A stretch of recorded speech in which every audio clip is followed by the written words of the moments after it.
There is still some storm damage from last year's hurricanes, but contractors are working hard to fill the gaps. Anyone who shops for Thanksgiving knows the cost can add up pretty quickly. But thankfully, the price of turkey is at an 8-year low. Mardi Gras is a huge celebration.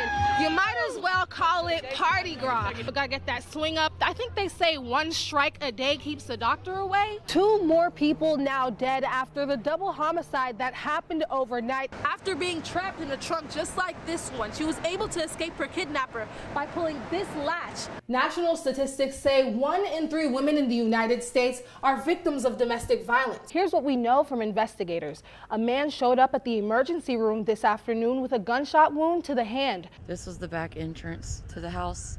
It's been less than a week since the fire that took away nearly everything the Haas family owned. Lee Haas stepped carefully over the debris as she searched for Country, her family's dog who firefighters say may not have survived. Country would sleep back there. He'd basically knock down whoever's trying to get in the house to go sleep back there. That was his safe place, so that's where we've been looking. The house still smoldering as Lisa Haas looked over the damage. It was her first time back since the fire began a little after 1:30 a.m. She says it started with a crash that woke her up out of her sleep. I have to believe that God woke me up, or an angel, one of the saints, that it was divine intervention. Lisa says she doesn't remember even hearing the smoke detectors. After waking up all her kids, the only thing on her mind was getting out in time. Everything became so hectic that, I mean, I'm sure they went off, but it didn't matter at that point. We were running out the house. As Lee sifted through what was left, items turned to dust with one touch. Yet, a figurine of a guardian angel covering a group of children stood strong. So did a rosary bracelet and a statue of the Virgin Mary near where officials say the fire began. I always felt real protected by all of the religious stuff we had in the house, and I believe in that. And she thinks it's no coincidence. Combined with faith, she says it's the love and support from the Kills tight-knit community that is helping her family pull through. I can't imagine what this would be like if we haven't been shown so much love and kindness by so many people. For her, picking up the pieces became a healing experience. If one word comes to my mind, is a little more acceptance. This is our cross we have before us right now, and we need to make the best of it. In the Kill, Joyce Philippe, WLOX News Now. Eddie Drummond is a man of routine. Every day, he drives from Mobile, Alabama to get to his job at Ingalls Shipbuilding. And before clocking in, he always stops by Wayne Lee's Grocery for breakfast. This is the only place they have served breakfast that time of morning. He walks to the hometown market's hot food section and orders the usual. Orange juice, a grits, eggs, sausage, or bacon. Employees say Eddie always greets them with a smile. Thank you. But one fall morning, a cashier noticed that something was off. She asked, why was I looking so sad?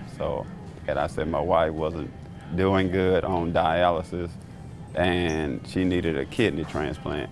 So she told me, I'll give her mine. And he was shocked. Donnie, Eddie's wife of 32 years, says in 2015, she went to the hospital after having trouble breathing for a whole day. The doctor said I got there just in time because I had a lot of fluid on my heart. I could have died in my sleep. She was diagnosed with kidney failure and went through dialysis before doctors told her she needed a kidney transplant as soon as possible. Leilani Aguirre stepped to the plate and teamed up with Eddie to surprise Donnie with the news. She said, is Eddie here? I said, who?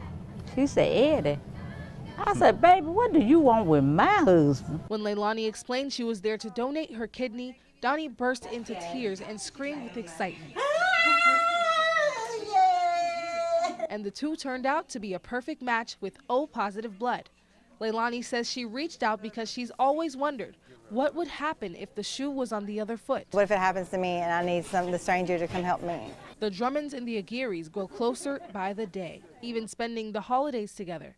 Two families becoming one through an act of kindness. You will always be a part of us because you put an extension on my wife's life, and I can't thank you enough. Donnie says this whole experience feels like a breakthrough. I asked for a miracle blessing, and he sent it to me because he's not done with me on this earth. In Pascagoula, Joyce Philippe, WLOX News Now. Happy Mardi Gras! When the sun went down, the good times began when the Ocean Springs Mardi Gras Night Parade rolled through town.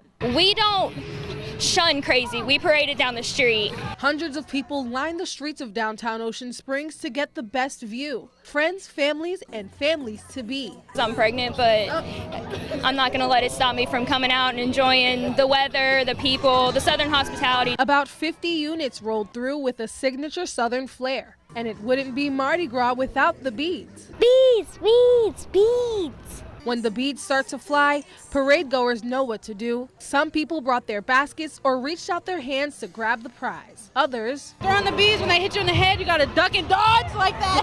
From the beach to the downtown streets, the sights and sounds of the parade set the tone for celebration. And that Mardi Gras spirit, more contagious than ever. In Ocean Springs, Joyce Philippe, WLOX News Now.